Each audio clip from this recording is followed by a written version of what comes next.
ദൈവമനുഷ്യൻ്റെ സ്നേഹഗീത. അധ്യായം 82. നസ്രത്തിലെ തോട്ടത്തിൽ വച്ച് പരിശുദ്ധ കന്യകയുടെ സാന്നിധ്യത്തിൽ ശിഷ്യന്മാർക്ക് നൽകുന്ന ഉപദേശം. തലേ രാത്രി ശക്തിയായ കാറ്റും മഴയും ഉണ്ടായിരുന്നു. പത്രോസ് രാവിലെ എഴുന്നേറ്റ് തോട്ടത്തിൽ പണി തുടങ്ങി. ഇളകിപ്പോയ ചെടികളെല്ലാം നേരെ നിർത്തി പേരമരത്തിന് ഊന്നുകൊടുത്തു. മാതളനാരകം വലിച്ചുകെട്ടി നേരെയാക്കി. ഇപ്പോൾ അത്തിമരം നേരെയാക്കുകയാണ്. പത്രോസും ജോണും കൂടി പാകമായ അത്തിപ്പഴങ്ങൾ പറിച്ച് കുട്ടയിലാക്കി.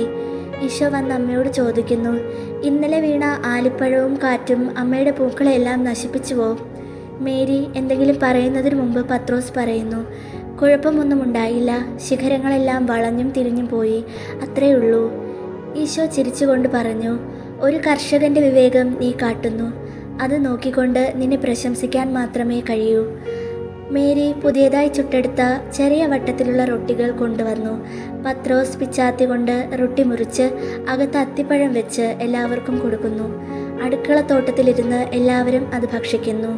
Thomas, Andrew, James, Philip, Bartholomew, യൂദാ തദേവൂസ് എല്ലാവരും വന്നു ചേർന്നു.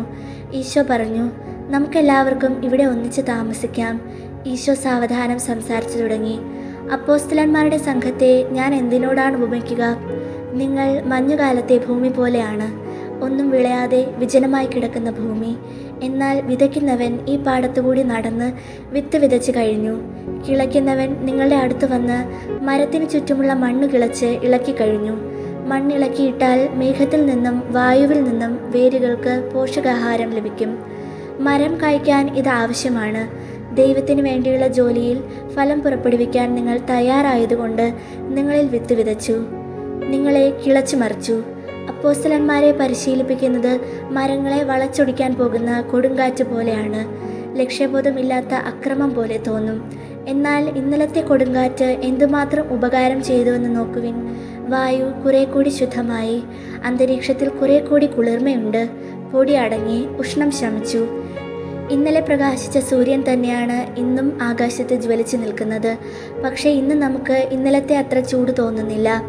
മനുഷ്യഹൃദയങ്ങളിലും വിഷാദത്തിൻ്റെയും അസൂയയുടെയും കാർമേഘങ്ങൾ വന്നുകൂടാറില്ലേ? ദൈവകൃപയുടെ കാറ്റുവീശി ഈ മേഘങ്ങൾ ചിതറിപ്പോകുന്നു. അവയിലെ വൈകല്യങ്ങൾ പെയ്തു തീരുന്നു. ആകാശം വീണ്ടും പരിശുദ്ധമാകുന്നു. ഇന്ന് രാവിലെ പത്രോസ് അമ്മയ്ക്ക് വേണ്ടി ചെയ്ത ജോലി പോലെയാണ് നിങ്ങളെ സുവിശേഷ പ്രചാരകരായി പരിശീലിപ്പിക്കാനുള്ള യജ്ഞവും. നേരെയാക്കുക, വച്ച് കെട്ടുക, ബലമില്ലാത്തിടത്ത് ഊന്നുകൊടുക്കുക, വേണ്ടാത്തത് മുറിച്ചു കളയുക. ആവശ്യമനുസരിച്ച് ഇതൊക്കെ ചെയ്യണം. തെറ്റായ ധാരണകൾ തിരുത്തുക. ആത്മാവിനെതിരെ കലാപക്കൊടി ഉയർത്തുന്ന ശരീരത്തെ അടിച്ചമർത്തുക. ബലഹീനരായവരെ സഹായിക്കുക. തിന്മ ചെയ്യാനുള്ള പ്രവണത അവസാനിപ്പിക്കുക. ഭയത്തിൽ നിന്നും അടിമത്തത്തിൽ നിന്നും മോചിപ്പിക്കുക. ഇതൊക്കെ ചെയ്യേണ്ടിയിരിക്കുന്നു. കൊടുമുടിയിൽ വസിക്കുന്ന പരുന്തുകൾ ആകാശത്തിൽ ഉയർന്നുയർന്ന് പറക്കുന്നത് പോലെയാണ് അത്. ദൈവശുശ്രൂഷ ചെയ്യുകയാണ് ആ പറന്നുയരൽ. അതിനുശേഷം ഈശോ പറയുന്നു, യൂദായുടെ അപ്പൻ അൽഫയൂസ് രോഗശയ്യയിലാണ്. മകൻ സത്യത്തെ പിന്തുടരുന്നെങ്കിലും അപ്പൻ സത്യത്തിൻ്റെ നേരെ ഹൃദയം കൊട്ടിയടച്ചിരിക്കുകയാണ്. ഹൃദയം വിദ്വേഷം കൊണ്ട് കല്ലിച്ചു പോയാൽ പിന്നെ എന്തു ചെയ്താലും ഒരു പ്രയോജനമില്ല. എങ്കിലും എനിക്ക് പകയോ വിദ്വേഷമോ ഇല്ല. കുടുംബത്തിലെ കലഹം കൊണ്ട് വേദനിച്ച് ഹൃദയം പൊട്ടാറായ നല്ലവളായ ആ സ്ത്രീയെ ആശ്വസിപ്പിക്കാൻ കൂടിയാണ് ഞാൻ വന്നത്. യൂദായെ ആശ്വസിപ്പിക്കാൻ കൂടിയാണ് ഞാൻ വന്നത്. യൂദായെ ആശ്വസിപ്പിച്ചിട്ട് പറയുന്നു, നമുക്ക് രണ്ടുപേർക്കും തനിച്ചു പോകാം. കൊച്ചുകുട്ടികളായിരുന്നപ്പോൾ നാം ചെയ്തിരുന്നത് പോലെ. അന്ന് അൽഫയൂസ് പറഞ്ഞിരുന്നത് എന്നേക്കാൾ വിവരമുള്ള ഒരു പയ്യൻ നസ്രത്തിലില്ല എന്നായിരുന്നു. നമുക്ക് മനോഹരമായ ഈ മുന്തിരിക്കുലകൾ അൽഫയൂസിന് കൊണ്ടുപോയി കൊടുക്കാം.